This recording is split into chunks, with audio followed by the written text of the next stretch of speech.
حلوائی کی دکان پر نانا جی کی فاتحہ کا محاورہ تو آپ نے سنا ہی ہوگا۔ کراچی میں بھی کچھ ایسا ہی ہوا۔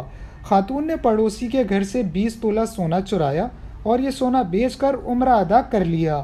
شہناز نامی خاتون نے باقاعدہ احرام میں بیت اللہ کا طواف کیا، بسم اللہ اللہ اکبر کہہ کر حجرہ اسود کو بوسہ دیا۔ شہناز نے طواف کے بعد مقام ابراہیم کے پاس 2 رکعت نماز پڑھی اور صفا و مروہ کی سعی کی۔ لیاری کی اس خاتون نے مسجد نبوی میں بھی خصوصی نوافل ادا کیے اور رو رو کر اگلے پچھلے گناہوں کی معافی مانگی۔ شہناز 15 دن بعد کراچی کے علاقے لیاری بغدادی میں اپنے گھر پہنچی تو پولیس نے پہلے تو اس کے شوہر عمران کو شک کی بنیاد پر گرفتار کیا۔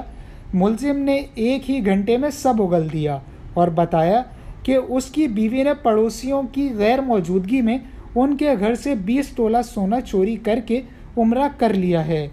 انویسٹیگیشن پولیس نے کچھ ہی دیر میں ملزمہ شہناز کو گرفتار کیا۔ حکام نے زبر نیوز کو بتایا کہ 27 اکتوبر کو تھانہ بغدادی میں 20 تولہ سونا چوری کا مقدمہ درج کیا گیا تھا۔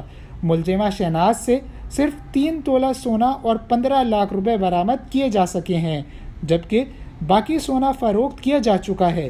محسن رضا، زبر نیوز، کراچی۔